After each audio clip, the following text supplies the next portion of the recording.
সেদিন সব শেষ, সব শেষ। সেদিন একজন মাত্র থাকবেন, তিনি আমার রব। রব্বুল আলামিন ডাক দিয়া বলবে, তিনি একা একাই বলতে থাকবে, ও পৃথিবীর ক্ষমতাধররা, ও পৃথিবীর স্বৈরাচাররা, আজকে তোমরা কোথায়? আজকে তোরা কোথায়? আজকে আমি রব্বুল আলামিনের হাতে সকল ক্ষমতা। ও নমরুদ তুই কোথায়?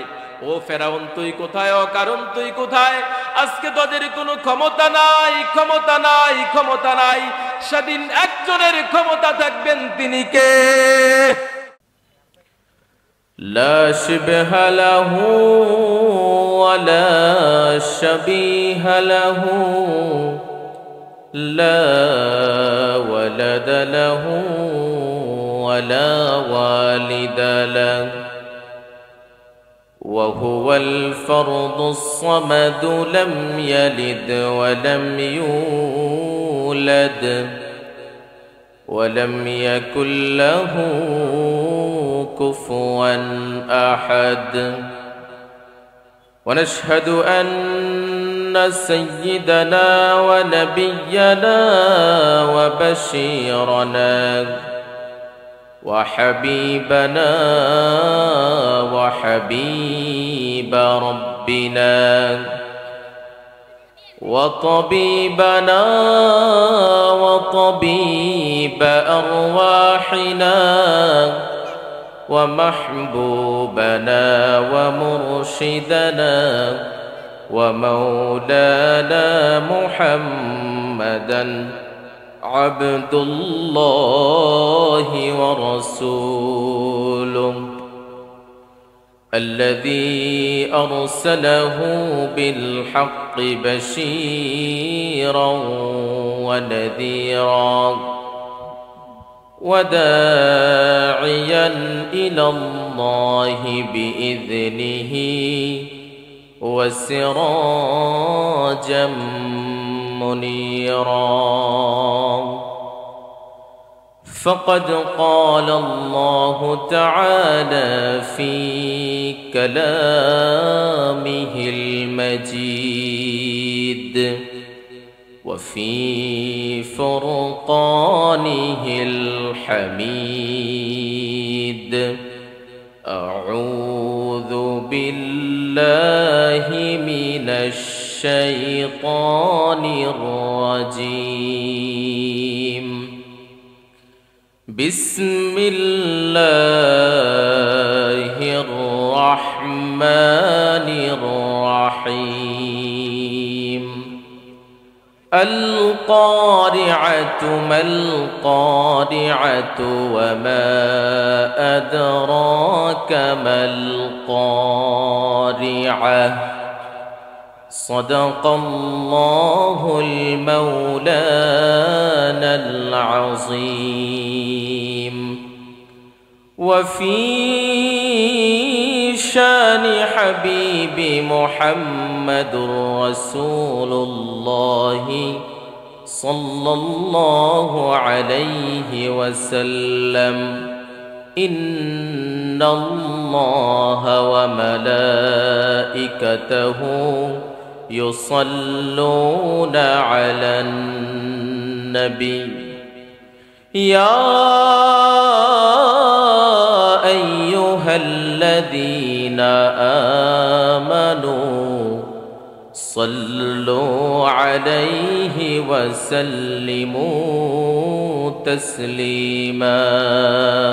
اللهم صل على محمد وعلى آل محمد كما صليت على إبراهيم وعلى آل إبراهيم إنك حميد مجيد.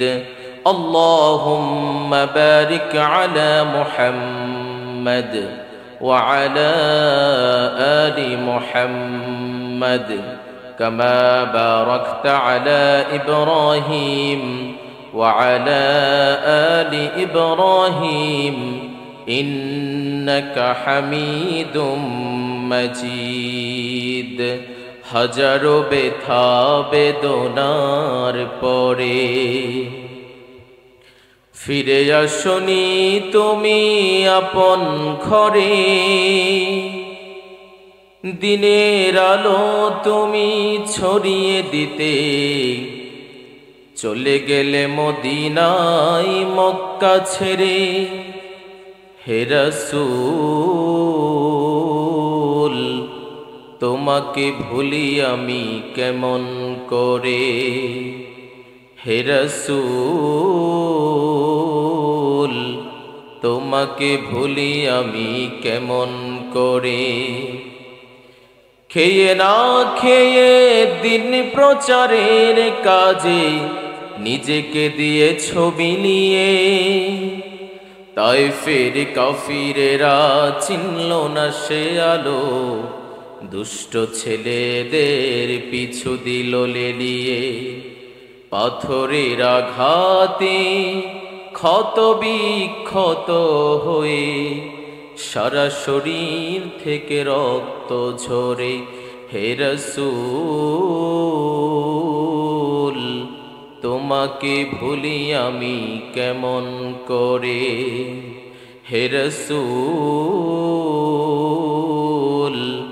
তোমাকে ভুলি আমি কেমন করে।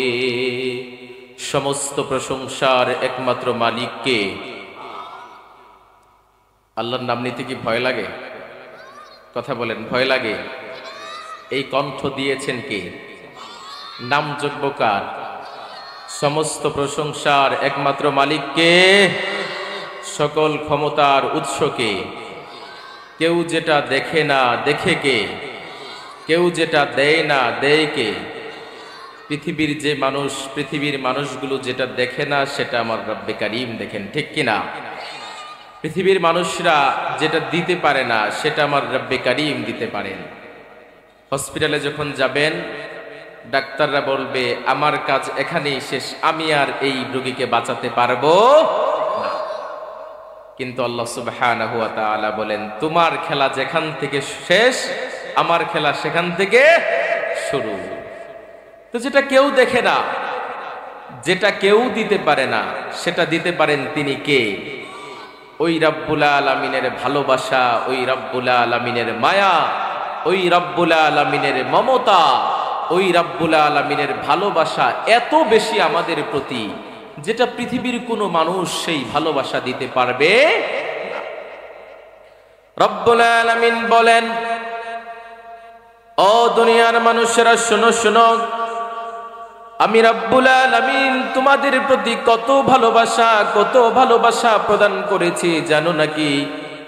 রব্বুল আলামিন ডাক দিয়ে বলেন, ও দুনিয়ার মানুষেরা শোনো, আমি ভালোবাসাটাকে 100 ভাগ করলাম, আর ওই 100 ভাগ ভালোবাসার মাঝে 1 ভাগ ভালোবাসা দুনিয়ার মানুষদের মাঝে বিলিয়ে দিলাম।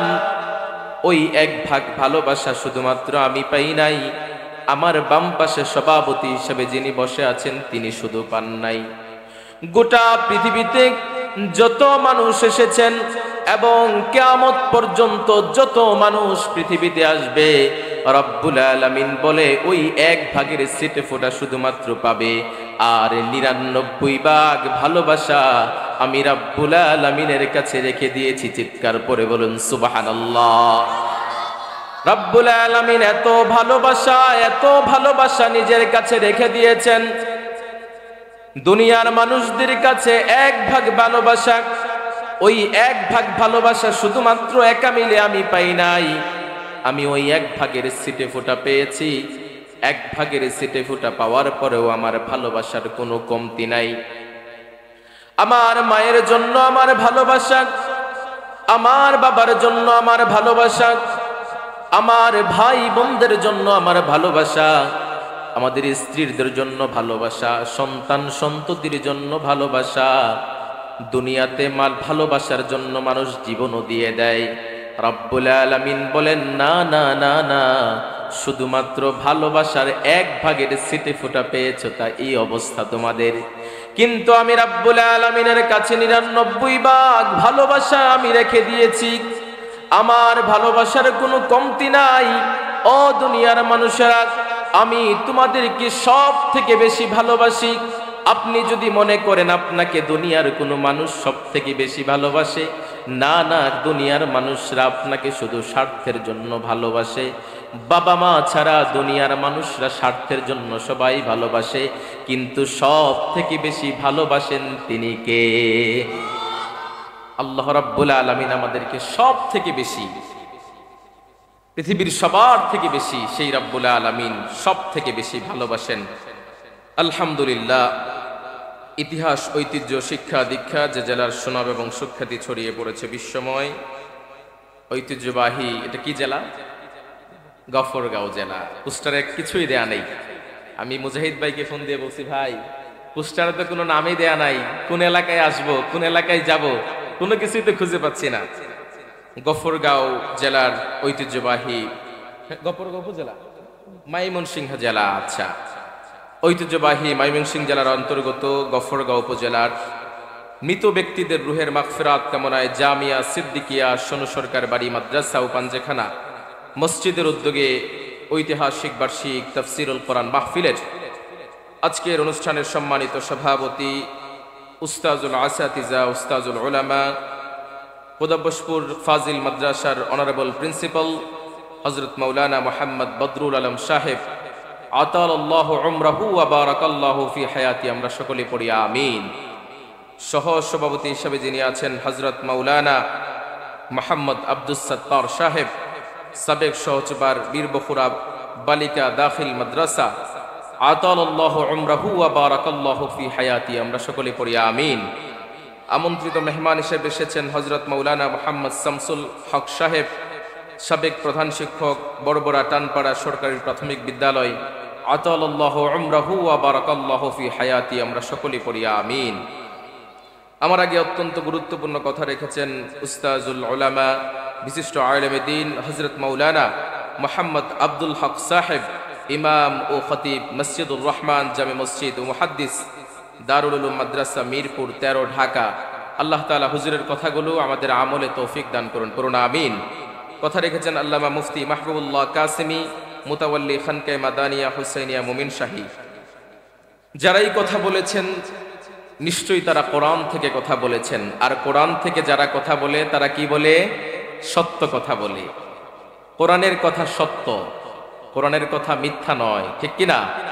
সামনে বসা মুসলমান ভাইয়েরা, মুরব্বী বাবারা, যুবক ভাইয়েরা, পর্দার আড়ালে সর্বগুণে গুণান্বিতা আবেদা সালেহা আমার সম্মানিতা মা এবং বোনেরা, মাইকের আওয়াজ যতদূর যাচ্ছে, যারাই আমাদের কথাগুলো শুনছেন, অমুসলিম ভাই বোনদের মাঝ থেকে যদি কেউ কোরআনের কথা শুনে থাকেন, তাদেরকে আমি ধন্যবাদ জানাই, থ্যাঙ্কস জানাই। এবার আমাকে আপনারা প্রশ্ন করতে পারেন, হুজুর অমুসলিমদেরকে কেন ধন্যবাদ জানাবেন? তাদেরকে ধন্যবাদ এই কারণে জানাবো, বাংলাদেশের টেকনাফ থেকে তেতুলিয়া, রূপসা থেকে পাথুরিয়া, যেখানেই কোরআনের তাফসির করি, এই তাফসিরগুলাতে কোনো হিন্দু ব্যক্তি এসে সরাসরি মাহফিলে বাধা দেয় না, ঠিক কিনা? কারণ তারা তো এই কথাগুলো শুনতে বাধ্য নয়। বাংলাদেশের এই টেকনাফ থেকে তেতুলিয়া, রূপসা থেকে পাথুরিয়া, আমি আল্লাহর নগণ্য গোলাম 45টা জেলা সফর করেছি। কোনোদিন দেখি নাই আমার মাহফিলে যে কোনো হিন্দু ব্যক্তি এসে সরাসরি কোরআনের মাহফিলে বাধা দিয়েছে। তাদের তো কষ্ট হয়, রাত 1টা 2টা পর্যন্তও আমরা মাহফিল করি, কিন্তু তারা কোনোদিন এসে বাধা দেয় নাই। এজন্য তাদেরকে ধন্যবাদ জানাই, থ্যাঙ্কস জানাই। আল্লাহ সুবহানাহু ওয়া তাআলার দরবারে আমরা শুকরিয়া জ্ঞাপন করি যে মহান রব্বুল আলামিন পৃথিবীর কোনো রাজনৈতিক মঞ্চে নয়, পৃথিবীর কোনো সমাবেশে নয়, এমন একটি জায়গায় রব্বুল আলামিন আমাদেরকে একত্রিত করেছেন। বিশ্বনবী মুহাম্মদুর রাসূলুল্লাহ সাল্লাল্লাহু আলাইহি ওয়াসাল্লামের হাদিসের ভাষায় এই মাঠটা এখন জান্নাতের বাগানে পরিণত হয়ে গিয়েছে। সেই জান্নাতের বাগানে যে রব্বে করিম আমাদেরকে একত্রিত করেছেন, মন খুলে, প্রাণ খুলে, হৃদয়ের সবটুকু ভালোবাসাকে উজাড় করে দিয়ে, হৃদয়ের যত সুর, গলার যত সুর আর দরদ আছে, সকল গলার সুর আর দরদ মেখে দিয়ে আমরা রব্বে করিম আর শুকরিয়া আদায় করি। আমরা সবাই পড়ি আলহামদুলিল্লাহ। প্রশংসা করলাম কার? কথা বলেন, প্রশংসা করলাম কার? সব সময় প্রশংসা করব কার? খাওয়ার সময়, ঘুমানোর সময়, মাহফিলে আসার সময়, মাহফিল বন্ধ করার সময়, ওরে বাবা, মাহফিল বন্ধ করার সময় আল্লাহর প্রশংসা করবে। জনগণ এখন জুসে আছে, হুশে নাই। হুজুর যা বলবে শুধু বলবো আল্লাহ, কোনো কথা নাই। তা আমরা মাহফিল বন্ধ করব না, আমরা মাহফিলগুলো জারি রাখবো। এই মাহফিলগুলো যত বেশি জারি থাকবে, হেদায়েতের পেয়ালা মানুষ তত বেশি পান করবে, ঠিক কিনা? এই যে যারা পিছনে বসে আছেন, ফাঁকা জায়গায় কিন্তু শয়তান দখল করে আছে। একটু কষ্ট দিব, আস্তে আস্তে করে একটু সামনের দিকে চলে আসুন। আমি কথা বলছি, কোনো লড়াচড়া করুন, আস্তে আস্তে আপনারা চলে আসেন, সামনে চলে আসেন। সামনে আসলে আমার কথাগুলো একটু ভালোভাবে শুনতে পারবেন। কাউকে দেখে যখন আলোচনা শুনে তখন এটা হৃদয়ে তাসির হয় খুব বেশি, ঠিক কিনা? তো আমরা আল্লাহ রাব্বুল আলামিনের শুকরিয়া আদায় করলাম, যেই রাব্বুল আলামিনের নিয়ামত, যেই রাব্বুল আলামিনের ভালোবাসা পৃথিবীর মানুষের কাছে অনেক বেশি। রাব্বুল আলামিন আমাদেরকে এত বেশি নিয়ামত দান করেছেন, যেই নিয়ামতের গণনা করে, যেই নিয়ামত লিখে, যেই নিয়ামত সারা জীবন যদি আল্লাহ সুবহানাহু ওয়া তাআলার দরবারে সিজদারত অবস্থায় পড়ে থাকি, তাও রাব্বুল আলামিনের নিয়ামতের শুকরিয়া আদায় হবে না। রাব্বুল আলামিন বলেন, ও দুনিয়ার মানুষেরা শোনো শোনো, আমি রাব্বুল আলামিন তোমাদের প্রতি কত নিয়ামত দান করেছি, কত নিয়ামত দান করেছি। আবার একটু শোনো, সারা পৃথিবীর গাছের পাতাগুলোকে যদি আমি খাতা করে দেই, আর সাগরের জলগুলোকে যদি কালি করে দেই, আর মানুষদেরকে বলতে থাকি সাগরের জলগুলোকে কালি করে দিলাম, আর গাছের পাতাগুলোকে খাতা করে দিলাম, যাও যাও গাছের পাতা নামক খাতা দ্বারা আর সাগরের জল নামক কালি দ্বারা তোমরা তোমাদের রবের নিয়ামতের রবের যে নিয়ামত আছে লিখতে থাকো। রব্বুল আলামিন বললেন, শুধুমাত্র আপনাদের এই এলাকার গাছের পাতা না, আপনাদের ময়মনসিংহ জেলার গাছের পাতা না, আপনাদের ময়মনসিংহ জেলার পানিগুলো না, রব্বুল আলামিন বলেন সারা পৃথিবীর গাছের পাতাগুলোকে যদি আমি খাতা করে দেই, আর সাগরের যত জল আছে ওই জলগুলাকে যদি আমি কালি করে দেই, রব্বুল আলামিন বলেন সাগরের জল শুকিয়ে যাবে লিখতে লিখতে, গাছের পাতাও শেষ হয়ে যাবে, তবু রব্বুল আলামিনের নিয়ামত কখনোই লিখে শেষ করা যাবে না। চিৎকার মেরে বলুন সুবহানাল্লাহ। দেখেন রব্বুল আলামিন আমাদের প্রতি কত নিয়ামত দিয়েছেন, কত নিয়ামত দিয়েছেন। আপনি আপনার বডির দিকে একটু চিন্তা করেন। রব্বুল আলামিন আপনাকে আমাকে কত সুন্দরভাবে, কত গোছালোভাবে, কত চমৎকার ভাবে রব্বুল আলামিন সৃষ্টি করেছেন। একটা কথা একটু চিন্তা করেন, গভীর মনোযোগ দিয়ে শুনেন। যুবক ভাইয়েরা গভীর মনোযোগ দিয়ে শোনো, একটু গভীর মনোযোগে ভাল লাগান। আপনার এই দুই চোখ যদি রব্বুল আলামিন পিছনের দিকে দিতেন কেমন হতো? আপনি যখন কোনো খাবার খেতে যেতেন, আপনার খাবার সামনে এনে পিছনের দিকে তাকাতে হতো, খাবারটা ভালো কি খারাপ, কি খাবার আমাকে মানুষ দিয়েছে, পিছনের দিকে দেখতে হতো, হাতগুলো পিছনের দিকে নিতে হতো, দেখতে হতো, আমার চোখগুলা তো পিছনে, আমি পিছনে দেখতে হবে আমার কি খাবার। এরপরে সামনে এনে নাকের মধ্যে গন্ধ শুনে তারপর খাবার খাওয়া লাগতো। রব্বুল আলামিন বললেন, ও দুনিয়ার মানুষেরা, না না, আমি তোমাকে সবচেয়ে সুন্দরভাবে, সবচেয়ে গোছালোভাবে, সবচেয়ে চমকপ্রদভাবে তোমাকে আমি সৃষ্টি করেছি, যেন তোমার কোনো কিছুর কষ্ট না হয়। আমার হাতের আঙ্গুলগুলো যদি সবগুলো সোজা থাকতো, হাতের আঙ্গুল যদি নড়াচড়া করতে না পারতাম, খাবার যখন খেতাম এভাবে খাবার এনে মুখে দেওয়া লাগতো, দেখতে সুন্দর লাগতো না। খাবার যখন হাতে নিতাম, মুখে খাবার দেওয়ার সময় অনেকগুলো খাবার পড়ে যেত। কিন্তু রব্বুল আলামিন দেখেন কত সুন্দরভাবে, কত চমৎকারভাবে সৃষ্টি করেছেন। আপনার আমার মাথা থেকে পা পর্যন্ত নিয়ে যদি আপনি একদিন বসেন, যে রব্বুল আলামিন আমাকে অঙ্গ প্রত্যঙ্গগুলোর মাঝে কত চমৎকারভাবে, কত সুন্দরভাবে আমাকে সৃষ্টি করেছে, আমি যদি ওইগুলার নিয়ামতের শুকরিয়া আদায় করি, তাও তো সারা জীবন যদি রব্বুল আলামিনের নিয়ামতের শুকরিয়া আদায় করি, তাহলেও তো নিয়ামতের শুকরিয়া আদায় হবে না। আপনি এবার আপনার নিজের দিকে তাকান। প্রতিদিন আমরা কার্বন ডাইঅক্সাইড গ্রহণ করছি, কার্বন ডাইঅক্সাইড ত্যাগ করছি, অক্সিজেন গ্রহণ করছি। আপনাদের এই ময়মনসিংহ জেলার একটা হসপিটালে যান, 1 ঘন্টা অক্সিজেনের দাম 20,000 থেকে 30,000 টাকা। রব্বুল আলামিন তো কোনোদিন বলেন নাই, ও ময়মনসিংহ জেলার মানুষেরা, তোমরা যে আমার কাছে প্রতিদিন আমি তোমাদেরকে অক্সিজেন দেই, তোমরা কার্বন ডাইঅক্সাইড ত্যাগ করো, অক্সিজেন গ্রহণ করে আমাকে টাকা দাও। কোনোদিন আল্লাহ বলছেন নাকি? কথা বলেন, বলছেন নাকি? জন্মের পর থেকে নিয়ে আজ অবধি পর্যন্ত রব্বুল আলামিন আমাকে সুস্থ রেখেছেন, কোনোদিন একটা টাকা রব্বুল আলামিন আমার কাছে চান নাই। রব্বুল আলামিন আমাকে এত নিয়ামত দিয়েছেন, এত নিয়ামত দিয়েছেন, তারপরেও আমরা সেই রবের নিয়ামতের শুকরিয়া আদায় করি না, বরং নাফরমানি করি। রব্বুল আলামিন বলেন, আমার যেই বান্দারা আমার নিয়ামতের শুকরিয়া আদায় করবে, আমি ওই বান্দাদের নিয়ামত বাড়িয়ে দিব। আর আমার যেই বান্দারা নিয়ামতের শুকরিয়া আদায় করবে না, আমি ওই বান্দাদেরকে কঠিন জাহান্নামে নিপতিত করব, যারা নাফরমানি করবে। বলেন নাউজুবিল্লাহ। এবার আপনারা কি জান্নাতে যেতে চান নাকি জাহান্নামে? কথা বলেন, জান্নাতে যেতে চান নাকি জাহান্নামে? যারা কথা বলেন নাই তারা মনে হয় জাহান্নামে যেতে চান। মাহফিল, তাফসির মাহফিল, আমি গতানুগতিক কিচ্ছা কাহিনীর মাহফিল করতে পারি না। কিচ্ছা কাহিনী বলে আপনাদেরকে একটু হাসালাম, একটু কাঁদালাম। আগামীকাল যখন আপনাদের এলাকার বাজারে যাবেন, হুজুর আসছিল, একটা খুব কান্নার বয়ান করছে, আর তো আমরা সেই হাসছি, কান্না করছি। কিন্তু একজন ব্যক্তি যদি আপনাকে প্রশ্ন করে, আলোচনার মাঝে কি শুনছেন, এইটা তো জানি না। আলোচনা কি শুনছি ওইটা জানি না, জানি উনি হাসাইছে এবং কাঁদাইছে। অতএব তাফসির মাহফিল গুলো হবে ক্লাসের মতো। আমি আপনাদেরকে প্রশ্ন করব, আপনারা উত্তর দিবেন। আমি কথাটা আপনাকে বোঝানোর পরে আপনারা আমার সাথে সাথে উত্তর দিতে হবে।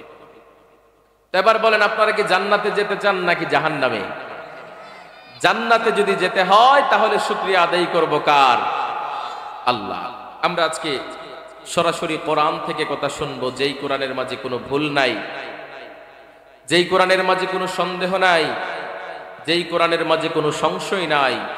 গোটা মানব জাতির হেদায়েতের জন্য মহান রব্বে কারীম যে কোরআনুল কারীম নাজিল করলেন, আর কোরআনুল কারীম নাজিল করে প্রথমেই তিনি চ্যালেঞ্জ ছুড়ে দিলেন। কি চ্যালেঞ্জ দিলেন? রব্বুল আলামিন বলেন, আলিফ লাম মিম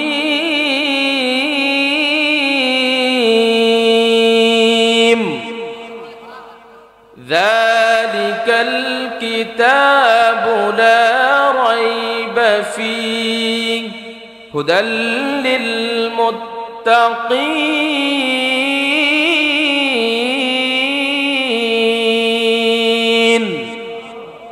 যালিকাল কিতাবু লা রাইবা ফীহি, এটা এমন কিতাব যাতে কোনো সন্দেহ নাই, যাতে কোনো ভুল নাই, যাতে কোনো সন্দেহ নাই, যাতে কোনো সংশয় নাই, সন্দেহের অবকাশও নাই। পৃথিবীর কোনো মানুষ যদি মনে করো কোরআনুল কারীমের মাঝে ভুল আছে, তার ঈমান থাকবে নাকি থাকবে না? থাকবে না, তার ঈমান চলে যাবে।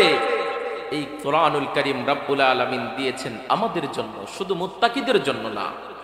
কিছু কিছু জায়গায় রব্বুল আলামিন হুদাল্লিল মুত্তাকিন বলেছেন, আবার কিছু কিছু জায়গায় তিনি ডাক দিয়ে বলছেন হুদাল্লিন নাস।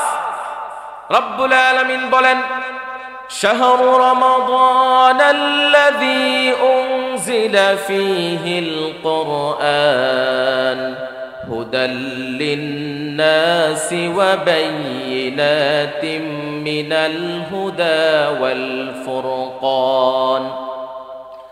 রব্বুল আলামিন বলেন, শাহরু রমাদানাল্লাযী উনজিলা ফীহিল কুরআন, আমি এই কুরআনুল কারীম রমাদান মাসে নাজিল করেছি হুদাল লিন্নাস, গোটা মানব জাতির হেদায়েতের জন্য। ওয়া বায়্যিনাতিম মিনাল হুদা ওয়াল ফুরকান, মানুষ যেন পার্থক্য করতে পারে কোনটা সত্য আর কোনটা মিথ্যা।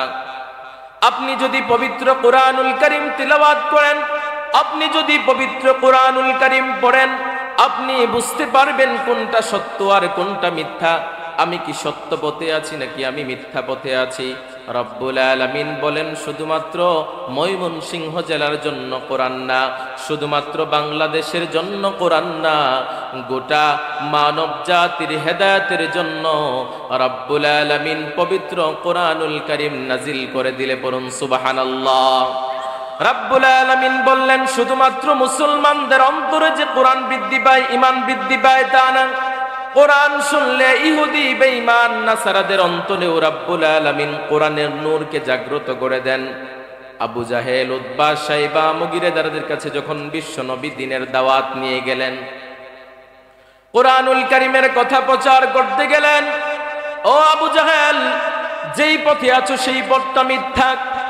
এই দেখো আমি কোরআন নিয়ে এসেছি, রাব্বুল আলামিন আমাকে নবুয়তি দিয়েছেন। রাব্বুল আলামিন বলেছেন এই কোরআন যদি তুমি পড়ো, এই কোরআন যদি তুমি মানো, তাহলে তুমি সত্য পথে থাকবা, জান্নাতের পথে থাকবা। আর যদি এই কোরআন না মানো, তাহলে তুমি মিথ্যা পথে আছো, তুমি লাঞ্ছনার পথে আছো, তুমি জাহান্নামের পথে আছো। আবু জাহেল বলে না না, বাপ দাদার ধর্ম যেটা পেয়ে এসেছি ওই ধর্মের মাঝেই থাকবো, কিসের নতুন ধর্ম নিয়ে এসেছ? কিছুদিন পর বিশ্বনবী মুহাম্মদ সাল্লাল্লাহু আলাইহি ওয়াসাল্লাম যখন ঘরের মাঝে কোরআনুল কারীমের তেলাওয়াত করে, মক্কার বড় বড় নেতারা আবু জাহেল, উতবা, শাইবা, মুগিরেরা কান লাগিয়ে গিয়ে ঘরের কাছে কান লাগিয়ে শুনে বিশ্বনবী যে কি তেলাওয়াত করে। সবাই মিলে সিদ্ধান্ত নিল কি ব্যাপার, মুহাম্মদকে তো আমরা মানি না, মুহাম্মদের ধর্মের যে কিতাব আছে ওইটাও তো আমরা মানি না, কিন্তু কেন আসি মুহাম্মদের ধর্মের গ্রন্থের তেলাওয়াত শুনতে? আগামীকাল থেকে কেউ আসবো না। আবু জাহেল বলে না আমিও আসবো না, উতবা বলে আমিও আসবো না, শাইবা বলে আমিও আসবো না। পরের দিন যখন ওই বিশ্বনবীর তেলাওয়াতের কথা মনে হয়ে যায়, আবু জাহেল বলে সবাই তো কালকে নিষেধ করেছে, কেউ আসবে না, আমি গেলে সমস্যা নাই, কেউ তো আসবে না। উতবাও সেম চিন্তা করে, শাইবাও সেম চিন্তা করে, সবাই আবার গিয়ে একত্রিত হয়ে যায়। এটাই কোরআনুল কারীমের মুজিজা। এই কোরআনুল কারীমের সাথে যারাই লাগবে তাদেরকে সম্মানিত করবেন তিনি কে? রাব্বুল আলামিন বললেন পারিবারিক জীবন থেকে নিয়ে শুরু করে আন্তর্জাতিক জীবন পর্যন্ত কোরআনকে লাগাতে হবে। পারিবারিক জীবন থেকে শুরু করে আন্তর্জাতিক জীবন পর্যন্ত যদি কোরআনকে আপনি লাগাতে পারেন, আপনার সবকিছু সুন্দর হয়ে যাবে। আপনার পরিবারের মধ্যে আপনি কর্তা, আপনি পরিবারের মধ্যে প্রধান, আপনার পরিবারটা কিভাবে চলতেছে আপনি তো ভালো জানেন। আপনি নিজে আগে নামাজি হতে হবে, আপনার পরিবারে আপনার স্ত্রী পরের অবস্থান, আপনার স্ত্রীকে নামাজি বানাতে হবে, আপনার সন্তান যারা আছে তাদেরকেও নামাজি বানাতে হবে। ঘরটাকে জান্নাতি পরিবার করে দিবেন তিনি কে? আপনার সমাজে যিনি প্রতিনিধি করে, তিনিও যদি সমাজের মাঝে কোরআনের প্রতিষ্ঠা করে, কোরআনের রাজ কায়েম করে, সমাজটা সুন্দর হয়ে যাবে। রাষ্ট্রীয় জীবনে যদি কোরআন লাগে, কোরআনের যখন কোরআন রাষ্ট্রীয় জীবনে লাগবে, রাষ্ট্র সুন্দর হয়ে যাবে। আন্তর্জাতিক জীবন যখন কোরআন লাগবে, তখনও আন্তর্জাতিক জীবনটা সুন্দর করে দিবেন তিনি কে? এজন্য সব জায়গায় কোরআন লাগাতে হবে, আর চেতনাময়ী হতে হবে। আমাদের হৃদয়ে চেতনা দরকার। আমরা হতাশ হয়ে যাই, আমরা নিরাশ হয়ে যাই, আমরা যে কোনো কিছু না পাওয়ার কারণে আমরা হতাশায় ভুগি, নিরাশায় ভুগি। না, এটা করা যাবে না। আপনি হতাশায়ও ভুগবেন না, নিরাশও হবেন না। দিতে পারেন তিনি কে? আপনাকে কখন দিলে আপনার ভালো হবে এটা আল্লাহ তাআলা ছাড়া আপনি ভালো জানেন না। চেতনাময়ী হতে হবে। আপনার বাচ্চাকেও চেতনাশীল বানান, ছোটবেলা থেকে যেন সে চেতনাময়ী হয়, তার কাজের প্রতি উজ্জীবিত হয়, ভালো কাজের দিকে যেন সে দাবিত হয়। গতকালকের কাহিনী, আমার ভাতিজি হয় সম্পর্কে, 5 বছরের ছোট্ট বাচ্চা। ওর বাবা বাংলাদেশের সুপরিচিত একজন বক্তা, তিনিও আলোচনা করেন। তো গতকালকে ওর স্কুলে গেলাম আমরা, যাওয়ার পরে স্কুল থেকে যখন ও বের হলো কান্না করতেছে। ওর বাবা বলতেছে আব্বু তুমি কান্না করতেছে কেন? তা আমিও জিজ্ঞেস করলাম আম্মু কান্না করতেছে কেন? বলতেছি এখানে সবাই পুরস্কার পেল, আমি কেন পেলাম না? স্কুলের ক্যাম্পাস হলো একটা, অনুষ্ঠান হয়েছে আরেকটাই, তো তার আম্মা যেতে পারে নাই, তার বাবাও তো বাহিরে মাহফিলে ব্যস্ত। এই ছোটবেলা থেকে চেতনা যে সবাই পুরস্কার পেল, আমি কেন পেলাম না? সবাই নামাজ পড়ে, আমি কেন পড়ি না? সবাই কোরআন পড়ে, আমি কেন পড়ি না? এই জায়গা চেতনাশীল হওয়া।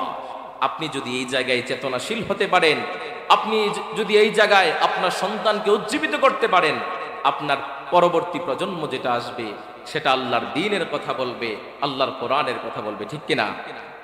আমি আপনাদের সম্মুখে পবিত্র কোরআনুল কারীমের একটি সুপরিচিত সূরা সূরাতুল আল কারিআ থেকে 3টি আয়াতে কারিমা তেলাওয়াত করেছি। এই 3টি আয়াতে কারিমায় রব্বুল আলামিন বিশাল এক সংকটের কথা বলে দিয়েছেন। আমি আপনাদের সম্মুখে যেই সূরাটি তেলাওয়াত করেছি সেই সূরাটির নাম হচ্ছে সূরাতুল কারিআ। সবাই পারেন না? মসজিদের ইমাম সাহেব তিনি মসজিদে নামাজ পড়ান, আপনি পিছনে সালাত আদায় করেন। মসজিদের ইমাম সাহেব প্রায় সূরা কারিয়া পড়ে কোন দিন যেন সূরা কারিয়া শুনতে শুনতে আপনার মুখস্থ হয়ে গিয়েছে, আপনি নিজেও জানেন না। হয় না এমন অনেকের? ইমাম সাহেব নামাজ আদায় করছেন, নামাজ প্রতিদিন পড়ি, ইমাম সাহেবের তেলাওয়াত শুনে আমারও তেলাওয়াত মুখস্থ হয়ে গিয়েছে, কিন্তু এই সূরা যে শুনি, এই সূরার মাঝে কি কথা রব্বুল আলামিন বলে দিয়েছেন সেটা তো জানি না। এই সূরাটি বিশ্বনবী মুহাম্মদ সাল্লাল্লাহু আলাইহি সাল্লামের জীবনের দুইটা দিক, একটা হচ্ছে মাক্কি জীবন আর একটা হচ্ছে মদিনা জীবন। বিশ্বনবী মদিনায় হিজরত করে গিয়েছেন, হিজরতের পরে যে সূরাগুলো নাজিল হয়েছে এগুলোকে মাদানী সূরা বলা হয়। আর বিশ্বনবী হিজরতের পূর্বে নিজ জন্মভূমি মক্কাতে যখন থেকেছেন, মক্কায় যে কুরআনুল কারীমের সূরাগুলো আয়াতগুলো নাজিল হয়েছে এগুলাকে মাক্কি সূরা বলা হয়।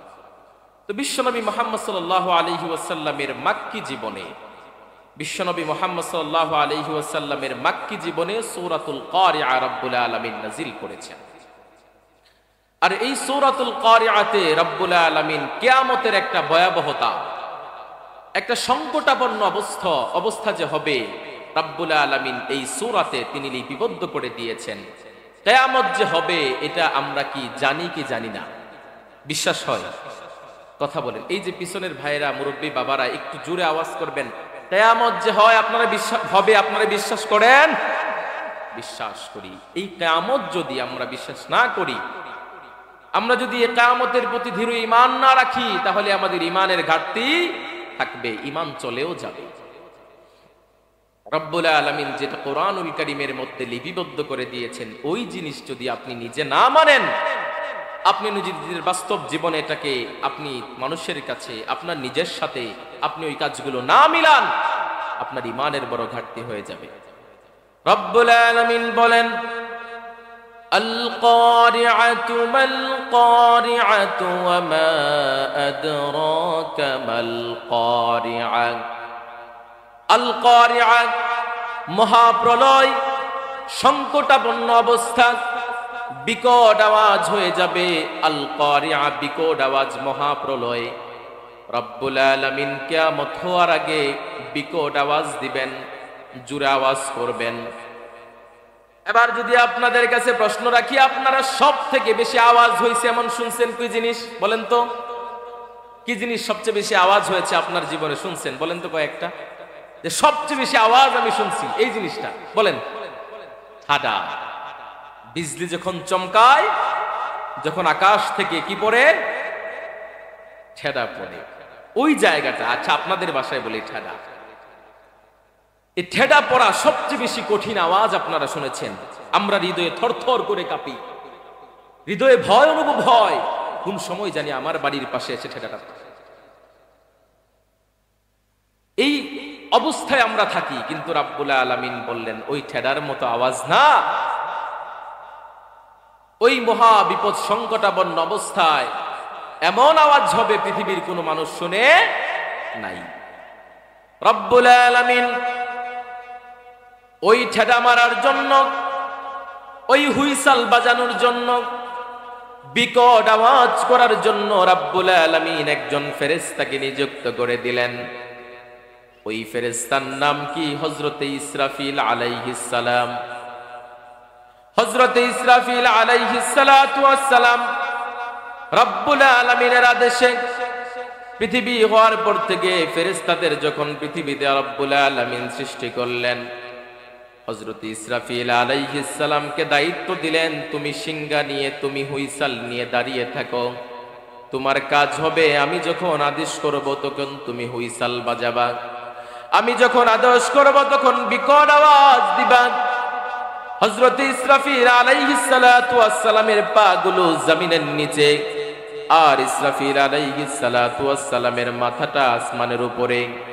রব্বুল আলামিনের আরশের দিকে একটা হুইসাল নিয়ে রব্বুল আলামিনের দিকে তাকিয়েছেন। রব কখন আদেশ করবেন তিনি তখনই এই বিকট আওয়াজ দিয়ে দিবেন। এই যে এখন রাত 10:22 বাজে, তখন এখনো তিনি দাঁড়িয়ে আছেন ওই হুইসাল নিয়ে। রব্বুল আলামিন যখন আদেশ করবেন, ও ইসরাফিল তুমি সিংহায় ফুৎকার দাও, ওই আদেশের সাথে সাথে হযরতে ইসরাফিল আলাইহিস সালাম সিংহার মধ্যে ফুৎকার দিবেন।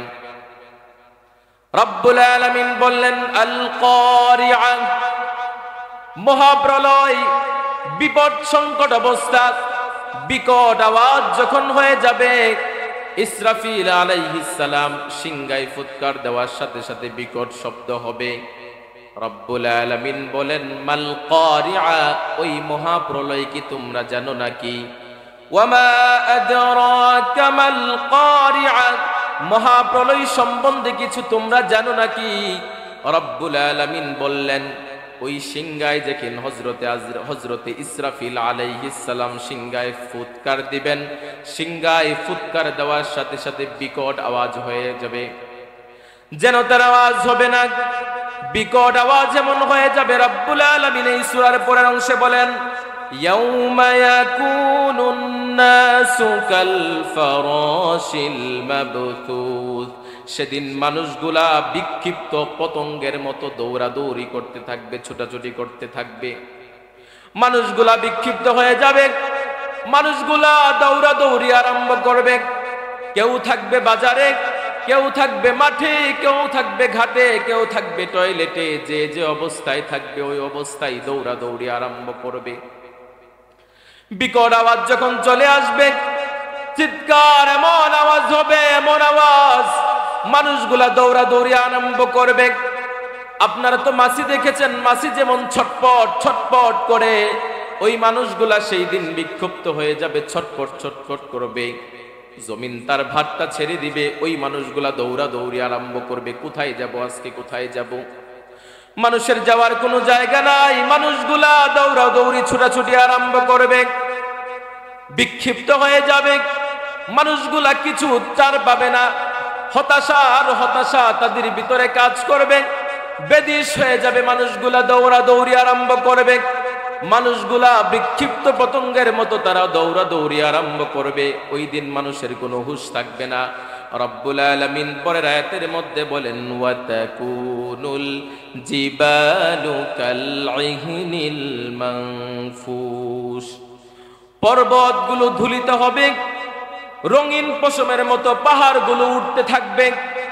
তুলা যখন বাড়ি দেয়, তুলা বাড়ি দেওয়ার পরে দেখবেন ছোট ছোট পশমগুলা উড়াউড়ি করে দৌড়াদৌড়ি করে উঠতে থাকে। রব্বুল আলামিন বলেন সেদিন পাহাড়গুলো, পর্বতগুলো তুলার মতো উঠতে থাকবে। পাহাড়গুলোকে আমি ধূলিসাৎ করে দিব, পাহাড়গুলোকে আমি ধ্বংস করে দিব। পাহাড়গুলো ধুলার মতো, তুলার মতো উড়তে থাকবে পাহাড়গুলো। এই যে মনে করেন আমাদের বাংলাদেশের সবচেয়ে বড় যে পাহাড়, ওই পাহাড় কি ভাঙবে না? কথা বলেন। পৃথিবীর মাঝে যত বড় পাহাড় আছে, যত বড় বড় টাওয়ার আছে, যত বড় বড় বিল্ডিং আছে, বাংলাদেশের সব থেকে বড় বিল্ডিং হচ্ছে সিটি সেন্টার মতিঝিলে, তার পিছনে আমার বাসা। আমি যখন ঢাকায় থাকি তখন সেখানেই থাকি। সিটি সেন্টার হচ্ছে 40 তলা। ওই দিন কি এটা ভাঙবে না? রব্বুল আলামিন বলবেন পৃথিবীর কিছু থাকবে না, কিছুই থাকবে না, সকল কিছু ধূলিসাৎ হয়ে যাবে, উড়তে থাকবে সকল কিছু। পাহাড়গুলো, পর্বতগুলো ধুলার মতো, তুলার মতো উড়তে থাকবে, মানুষগুলা বিক্ষিপ্ত হয়ে যাবে। সেদিন কি অবস্থা হবে? মানুষগুলা দৌড়াদৌড়ি আরম্ভ করবে, মানুষগুলা চিৎকার চেঁচামেচি আরম্ভ করবে। কি করবে? মানুষ কিচ্ছু খুঁজে পায় না। মা তার সন্তানকে রেখে পালিয়ে যাবে। মায়ের পেটের মধ্যে 3 মাসের গর্ভ অবস্থা একটা সন্তান আছে, এখনো পরিপক্ক হয় নাই। মা এই যন্ত্রণা সহ্য না করতে পেরে ওইখানে ডেলিভারি করে দিবে। মা দৌড়তে থাকবে, বাবা দৌড়তে থাকবে, সন্তান দৌড়তে থাকবে, ভাই দৌড়তে থাকবে। কেউ হতাশা, সবার মাঝে একটাই চিন্তা, কই পালাবো, কই দৌড়ে যাব, কোথায় যাব? কোথায় যাওয়ার মতো জায়গা নাই। পৃথিবীর মানুষগুলাকে যখন জেলে ভরতে আসে, পুলিশ যখন চলে আসে, কোথাও পালিয়ে থাকা যায়? কিন্তু রব্বুল আলামিন বললেন না না, সেদিন কোথাও পালানো যাবে না। সেদিন মানুষগুলাকে রব্বুল আলামিন পাকড়াও করে ফেলবেন। মানুষগুলা ছুটাছুটি করবে, কোথাও পালানো যায় কিনা, কোথায় পালাতে পারবে না। রব্বুল আলামিন বলবেন তখন কেমন অবস্থা হবে। রব্বুল আলামিন সূরাতুল জিলজালের মধ্যে বলেন, ইযা যুলজিলাতিল আরদু জিলজালাহা ওয়া আখরাজাতিল আরদু আসকালাহা। পৃথিবী যখন কম্পন সৃষ্টি হয়ে যাবে, জমিন তার ভারটা ছেড়ে দিবে। ওয়া ক্বালাল ইনসানু মা লাহা, মানুষ বলবে আর কি হয়েছে, কি হয়েছে, কেন পৃথিবী ভার ছেড়ে দিল? আজকে কোথায় যাব? পালানোর মতো কোনো জায়গা নাই। আজকে আমি কই দৌড়ে যাব? আমার তো জায়গা নাই। আমি এমন অবস্থায় কেন হলাম? রব্বুল আলামিন বললেন, ইসরাফিল আলাইহিস সালাম যখন প্রথম ফুৎকার দিবেন, ফুৎকার দেওয়ার সাথে সাথে মানুষগুলা বিক্ষিপ্ত হয়ে যাবে। মানুষগুলা দৌড়াদৌড়ি আরম্ভ করবে। পর্বত পাহাড়গুলো, বিল্ডিংগুলো, উঁচু পাহাড়গুলো ভেঙে ধসে পড়ে যাবে। পাহাড়গুলো তুলার মতো উঠতে থাকবে। পৃথিবী প্রবল ভাবে কম্পন সৃষ্টি হয়ে যাবে। জমিন তার ভার ছেড়ে দিবে। জমিনের মাঝে যে আমরা বসে আছি, জমিন কিন্তু ভার দিয়েছেন আমাদেরকে। ওই দিন জমিন তার ভারটা ছেড়ে দিবে। মানুষগুলা পালাতে চাইবে কিন্তু পালাতে পারবে না। মানুষগুলা শুধু চিৎকার করবে। সেদিন রব্বুল আলামিন বলেন, টাওয়ারগুলো চলে যাবে। সাগরের মাঝখান থেকে দাও দাও করে আগুন জ্বলবে। কি কঠিন অবস্থা হবে, কি কঠিন অবস্থা হবে। ওই মানুষগুলা চিৎকার চেঁচামেচি করতে থাকবে। রব্বুল আলামিন বলেন, সেদিন মানুষের চোখগুলো হয়ে যাবে ছানা ভরা। ফাইযা বারিকাল বাসারু ওয়া খাসাফাল কমারু ওয়া জুমিআশ শামসু ওয়াল কমার ইয়াকুলুল ইনসানু আইনাল মাফার। সেদিন মানুষের চোখগুলো ছানা ভরা হয়ে যাবে, কিছুই মনে হয় দেখতে পাবে না। সূর্য, চন্দ্র, সূর্যে কোনো প্রকার আলো থাকবে না। মানুষ বেদিশ হয়ে যাবে, কোন দিকে পালাবো, কোন দিকে পালাবো। মানুষগুলা পালানোর মতো কোনো জায়গা পাবে না। সেদিন রব্বুল আলামিন আকাশটা হাতের মাঝে গুটিয়ে নিবেন। ক্ষমতা কার? কথা বলেন, ক্ষমতা কার? এই পৃথিবীর মানুষের কোনো ক্ষমতা নাই। ক্ষমতা একমাত্র রব্বুল আলামিনের হাতে। যেই পৃথিবীতে আমি থাকবো না, সেই পৃথিবীতে কে বলে আমার ক্ষমতা? না না না না, এই পৃথিবীতে আমার কোনো ক্ষমতা হতে পারে না। এই পৃথিবীতে কারো ক্ষমতা নাই। এই পৃথিবীতে একমাত্র যদি ক্ষমতাসীন থাকে তিনি কে? ওই রব্বুল আলামিন সেই দিন আকাশটা গুটিয়ে নিবেন। ওই আকাশটা তার কাছে চলে আসবে। ইসরাফিল আলাইহিস সালাম এখনো সিংহা নিয়ে দাঁড়িয়ে আছেন, হুইসাল নিয়ে দাঁড়িয়ে আছেন। ইসরাফিল আলাইহিস সালাম তিনটা ফুৎকার দিবেন। প্রথম ফুৎকার দেওয়ার সাথে সাথে মানুষগুলা বিক্ষিপ্ত হয়ে যাবে, দৌড়াদৌড়ি আরম্ভ করবে। এরপরে যখন টাওয়ারগুলো, পাহাড়গুলো সবগুলো ধ্বংস ধূলিসাৎ হয়ে যাবে, এবার রব্বুল আলামিন ইসরাফিল আলাইহিস সালামকে আদেশ করবে, ও ইসরাফিল দ্বিতীয় ফুৎকার দাও। হযরত ইসরাফিল আলাইহিস সালাম দ্বিতীয় ফুৎকার দিবেন। ফুৎকার দেওয়ার সাথে সাথে সবাই আমরা মরে যাব। সেদিন পৃথিবীর মাঝে কেউ থাকবে না, কেউ থাকবে না, কেউ থাকবে না। সেদিন থাকবেন তিনি কে? মানুষগুলাকে প্রথম দ্বিতীয় ফুৎকার দেওয়ার সাথে সাথে মানুষগুলা মরে যাবে। সকল প্রাণীদের রূহগুলা কবজ করে নেওয়া হবে। আজরাইল আলাইহিস সালামকে ডাক দিয়ে বলবে, ও আজরাইল, আল্লাহ তাআলা ডাক দিচ্ছেন, ও আজরাইল, পৃথিবীর সকল মানুষদেরকে মাল্লা, আর কে আছে বলো, আর কে পৃথিবীতে বেঁচে আছে? রব্বুল আলামিনকে ডাক দিয়ে বলবে, ওগো রব্বুল আলামিন, দুনিয়ার মানুষের মাঝে কেউ নাই, কেউ নাই, সবাইকে মেরে ফেলেছি। সবাইকে মরতে হবে কি হবে না? কথা বলেন। যারা কথা বলেন নাই তারা মনে মরবেন না। মরতে হবে কি হবে না? একদিন মাটির ভেতরে হবে ঘর রে মন আমার, কেন বান্ধ দালান ঘর রে মন আমার, কেন বান্ধ দালান ঘর। প্রাণ পাখি উড়ে যাবে পিঞ্জর ছেড়ে, ধরাধামি সবই রবে তুমি যাবে চলে, বন্ধু বান্ধব যত, মাতা পিতা তারা সুত, সবই হবে তোমার পর রে মন আমার, কেন বান্ধ দালান ঘর। এই গানের কথামালাগুলো অনেক চমৎকার। দেখেন, আমি থাকবো না, আমার দালান কোটাও থাকবে না, একদিন কিছুই থাকবে না। রব্বুল আলামিন সেদিন আজরাইলকে ডাক দিয়ে বলবে, ও আজরাইল, পৃথিবীর মাঝে আর কোনো মানুষ বেঁচে আছে নাকি? আজরাইল আলাইহিস সালাতু ওয়াস সালাম ডাক দিয়ে বলবেন, না না আল্লাহ, পৃথিবীতে আর কোনো মানুষ বেঁচে নাই, এখন কে বেঁচে আছে বলে জিন জাতিরা।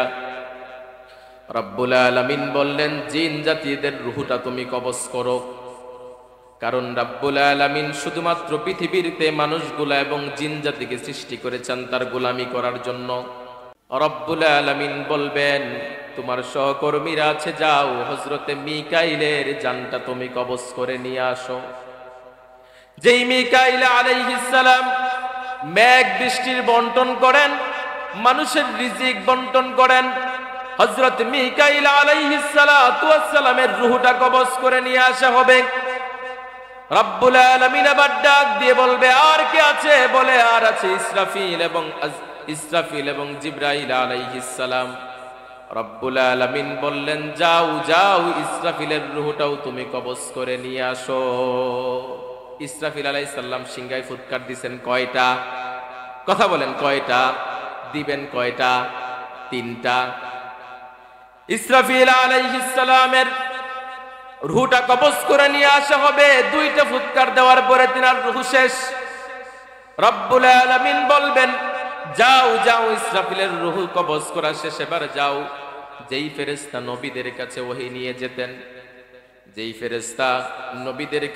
নিয়ে যেতেন, এবার হযরতে জিবরাইলের রূহটা তুমি কবজ করে নিয়ে আসো। হযরতে জিবরাইল আলাইহিস সালামের রূহটা যখন কবজ করে নিয়ে আসা হবে, এবার রব্বুল আলামিন ডাক দিয়ে বলবে, ও আজরাইল, বলো তো এবার আর কে আছে দুনিয়ায় বেঁচে? রব্বুল আলামিন কে আজরাইল ডাক দিয়ে বলবো, গো আল্লাহ, দুনিয়ার মাঝে আর কেউ নাই, আমি আর তুমি আছি।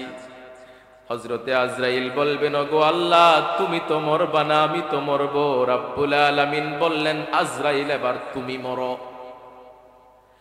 হযরতে আজরাইল যখন এই কথা শুনবে, থরথর করে কাঁপতে থাকবে, শরীরের মাঝে কাঁপুনি সৃষ্টি হয়ে যাবে, শরীরের মাঝে জ্বর চলে আসবে। রব্বুল আলামিনকে ডাক দিয়ে বলবে, গো রব্বুল আলামিন, দুনিয়ায় আমি সকল মানুষদের রূহগুলো কবজ করেছি, আমি জিন জাতিদের জিন জাতির রূহ কবজ করলাম, ফেরেশতাদের রূহগুলো কবজ করলাম, আমার সহকর্মীদের রূহগুলো কবজ করলাম। এবার আমার রূহটা আমি কিভাবে কবজ করব? রব্বুল আলামিন বললেন, তোমারও তো মৃত্যু হবে, তুমি আবার মরো। আজরাইল আলাইহিস সালাতু ওয়াস সালাম, রব্বুল আলামিন দেখবেন আজরাইল আলাইহিস সালাম বেহুশ হয়ে যাবেন, বেহুশ হওয়ার সাথে সাথে দুনিয়া থেকে শেষ।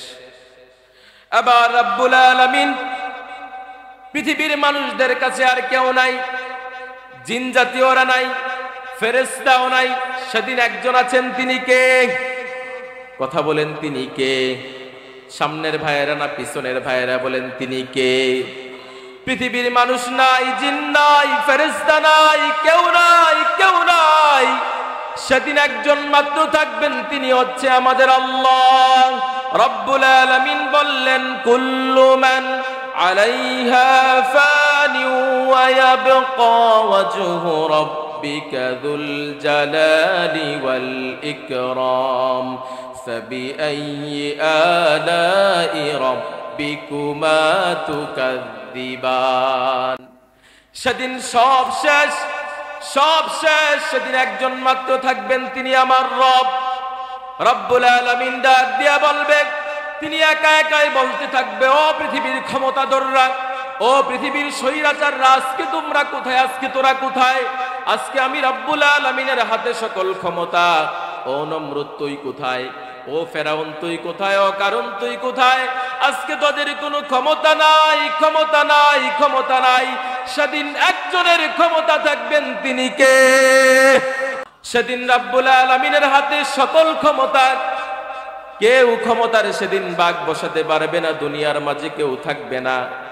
দুনিয়ায় বড় বড় কথা বলতো, দুনিয়ার মানুষদেরকে মিথ্যা মামলা দিয়ে বছরের পর বছর জেলে রেখে তারপরে ইনজেকশন পুশ করে মেরেছে, ঠিক কিনা? সেদিন কারো কোনো ক্ষমতা থাকবে না। সেদিন রব্বুল আলামিন বললেন, সেদিন আমার হাতেই সকল ক্ষমতা। আজকে তোরা কোথায়, আজকে তোরা কোথায়, আজকে তোরা কোথায়, তোদের অস্তিত্ব কোথায়? নাই নাই, সেদিন কারো কোনো অস্তিত্ব থাকবে না।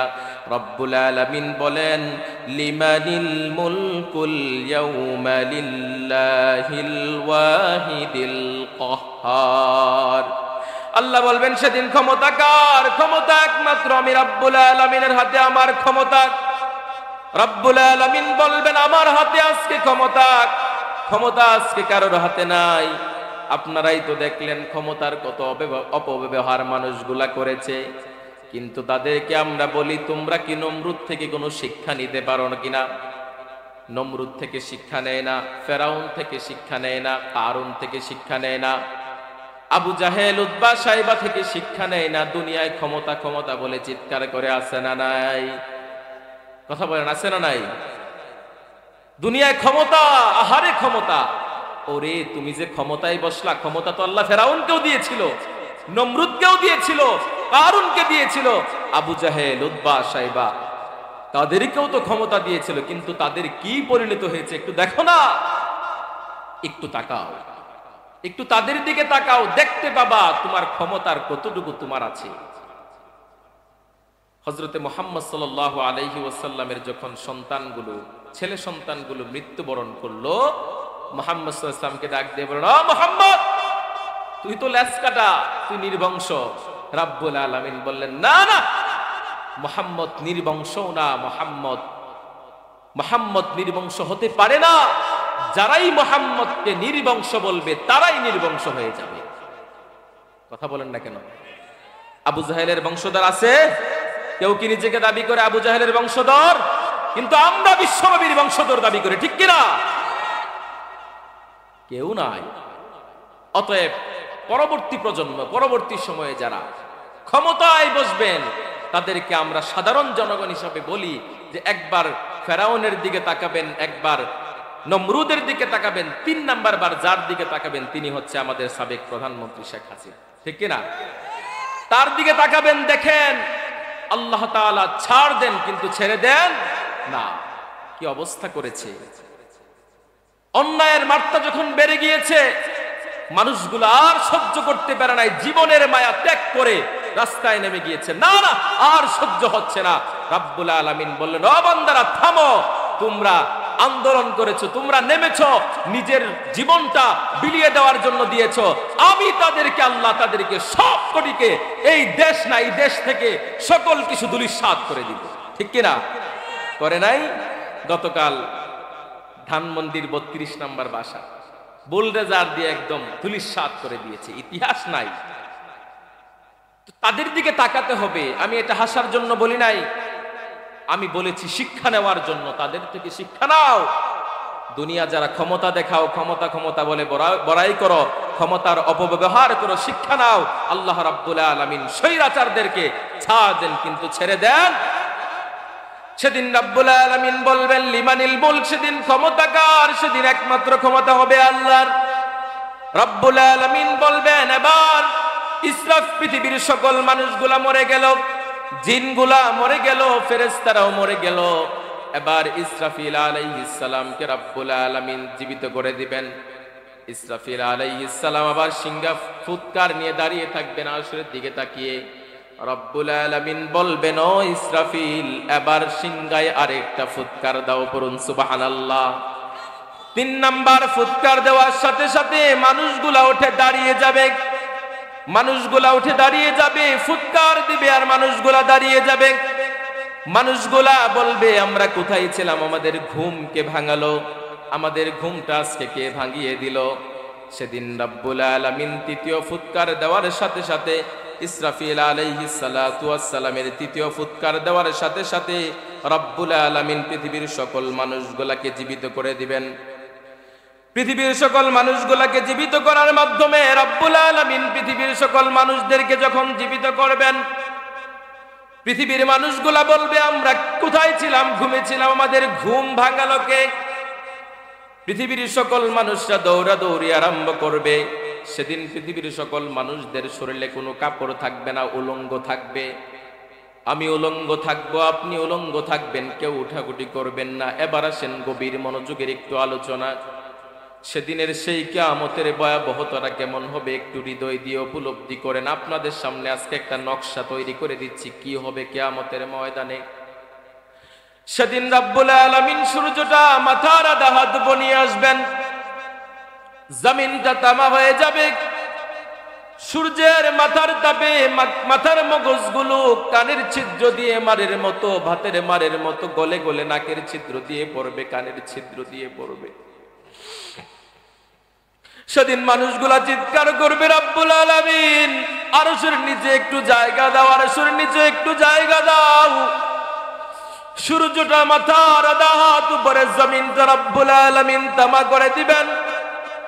সূর্যের তাপটা এমন প্রখরতা হবে, এমন প্রখরতা হবে, সূর্যের তাপ সহ্য করতে না পেরে মাথার যে মগজটা আছে ওই মগজটা গলে গলে কানের ছিদ্র দিয়ে পড়বে, নাকের ছিদ্র দিয়ে পড়তে থাকবে। সেদিন আমরা সবাই হযরতে আদমের কাছে যাব। আদম আমাদের আদি পিতা, সহ্য করতে পারছি না, আল্লাহকে বলেন বিচার কার্য ফয়সালা করতে পারছি না। হয়তো আসপার নাই তো উসপার, দুইটা থেকে একটা করেন, হয় জাহান্নাম না হয় জান্নাতে দিয়ে দেন, কিন্তু আমরা তো আর সহ্য করতে পারছি না। হযরতে আদম আলাইহিস সালাম সেদিন ডাক দিয়ে বলবেন, ইয়া নাফসি, আল্লাহ আমাকে বাঁচাও। হযরতে আদম আলাইহিস সালাম বলবেন, ইয়া নাফসি, ইয়া নাফসি, ও আল্লাহ আমাকে বাঁচাও, আমাকে বাঁচাও, আমাকে বাঁচাও। আমরা সবাই মিলে যখন হযরতে আদম আলাইহিস সালামের কাছে যাব, হযরতে আদম বলবে, আমি পারবো না, জানি না আজকে আমার কি হাল অবস্থা হবে। আমি ওই যে নিষিদ্ধ গাছের ফলটাকে ফেলেছিলাম, রব্বুল আলামিন আজকে ওইটার জন্য যদি আমাকে পাকড়াও করে আমি ছাড়তে পারবো না। আমার কাছ থেকে চলে যাও, যাও নূহ আলাইহিস সালামের কাছে যাও। আমরা সবাই ডাক দিয়ে বলবো, গো নূহ আলাইহিস সালাম, আপনি তো পৃথিবীর প্রথম রাসূল, আপনি একটু বলেন না বিচার কার্য যেন ফয়সালা করে। আর পারছি না, আর সহ্য হচ্ছে না, হয়তো আসবার না হয় উসবার, হয় জান্নাত না হয় জাহান্নাম, একটা তো করেন, বিচার কার্য ফয়সালা করেন। সেদিনের সময়টা হয়ে যাবে 50,000 বছরের সমান হয়ে যাবে, 50,000 বছর সমান হয়ে যাবে সেদিনের দিনটা। রব্বুল আলামিন নূহ আলাইহিস সালামকে, নূহ আলাইহিস সালামের কাছে আমরা সবাই যাব, গিয়ে বলবো, গো নূহ পৃথিবীর প্রথম রাসূল, একটু সুপারিশ করেন না, আর সহ্য হচ্ছে না, আর সহ্য হচ্ছে না। হযরত নূহ আলাইহিস সালাম বলবেন, আমিও পারবো না। হযরত নূহ আলাইহিস সালাম বলবেন, ইয়া নাফসি, ইয়া নাফসি, আল্লাহ আমাকে বাঁচাও, আল্লাহ আমাকে বাঁচাও। পাঠিয়ে দিবেন হযরত ইব্রাহিম আলাইহিস সালামের কাছে, ডাক দিয়ে বলবে, অগ্রগ ইব্রাহিম, আমাদের জাতির পিতা, আর সহ্য হচ্ছে না, আর সহ্য হচ্ছে না, পৃথিবীতে আপনাকে বাবা বলেছি, একটা করেন না, একটা করেন না, হয়তো ইসপার না হয় উসপার, দুটা থেকে একটা অবস্থা আমাকে করে দেন। ইব্রাহিম আলাইহিস সালাম বলবেন, পৃথিবীতে 3টা কৌশলে আমি কথা বলেছিলাম। নমরুদ যখন আমাকে বলছিলেন খোদাই মানো কিনা, বলছিলাম আমি অসুস্থ, কিন্তু আমি একটা কৌশলে বলেছিলাম, আমি শুয়েছিলাম। নমরুদকে আমি 3টা কৌশলে কথা বলেছিলাম, ওই কথার কারণে রাব্বুল আলামিন যদি আজকে আমাকে পাকড়াও করে আমি কোথায় যাব, ইয়া নাফসি, ইয়া নাফসি, আল্লাহ আমাকে বাঁচাও। আমরা ইব্রাহিম আলাইহিস সালামের কাছেও যখন কোনো সারা পাবো না, চলে যাব অন্য নবীদের কাছে। আস্তে আস্তে করে হযরত ঈসা আলাইহিস সালাতু ওয়াস সালামের কাছে যাব। ঈসা আলাইহিস সালামকে ডাক দিয়ে বলবে, ও ঈসা, একটা কাজ করেন না, একটা কাজ করেন না, আজকে হয়তো আসপার না হয় উসপার, একটা তো করেন, আর সহ্য করতে পারছি না। মাথার আধা হাত উপরে, ও ময়মনসিংহের মুরব্বী বাবারা, যুবক ভাইরা, গভীর একটু চিন্তা করেন, কত লক্ষ কোটি উপরে সূর্য, ওই তাপ আমরা সহ্য করতে পারি না। গরমের মাঝে ফ্যান লাগাই, এসি লাগাই, কত কিছু লাগাই, তাও গরমের তাপ সহ্য করতে পারি না। এত লক্ষ মিটার উপরে এত উঁচু জায়গায় যদি সূর্য থাকার পরেও সহ্য করতে পারি না।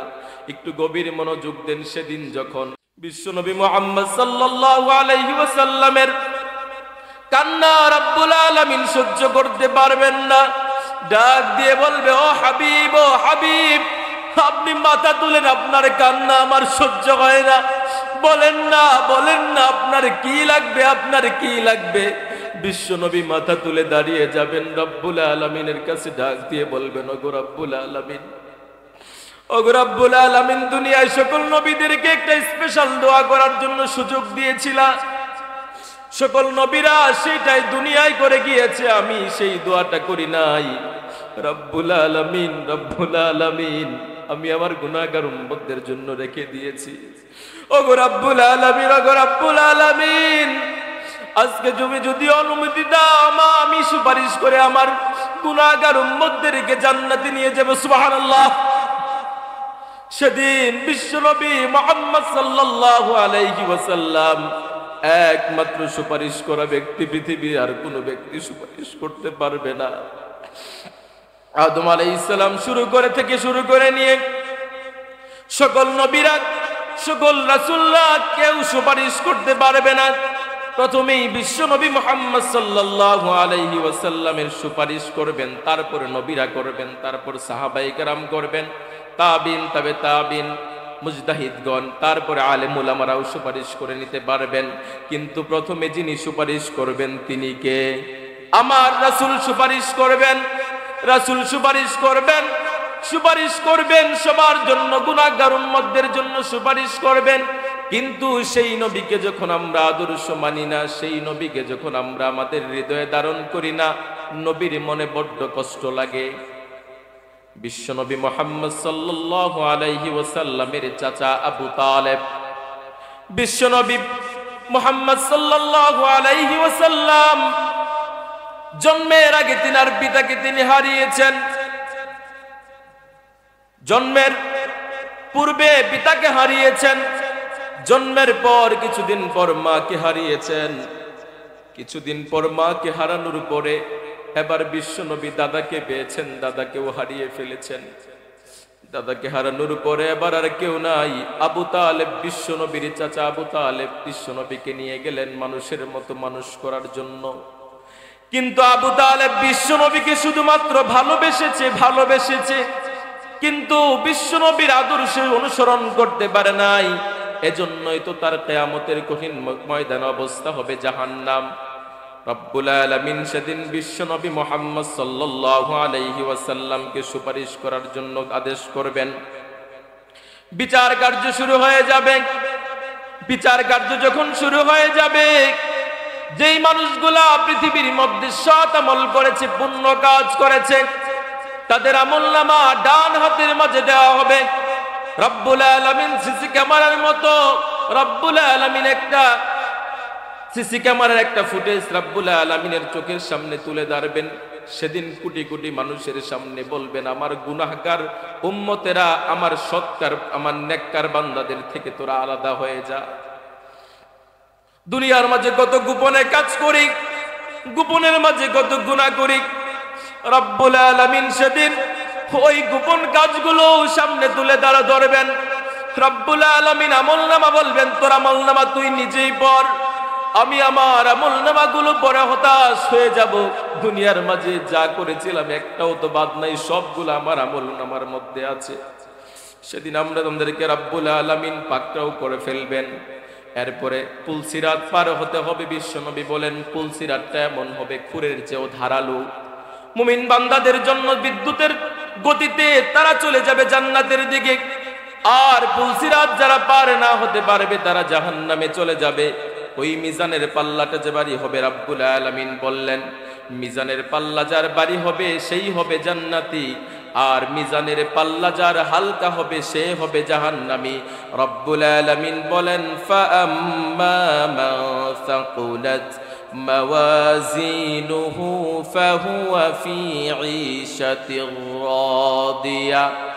যখন যার পাল্লা বাড়ি হয়ে যাবে সে তো লাভ করবে প্রীতিবদ্ধ জীবন, সম্মানিত জীবন।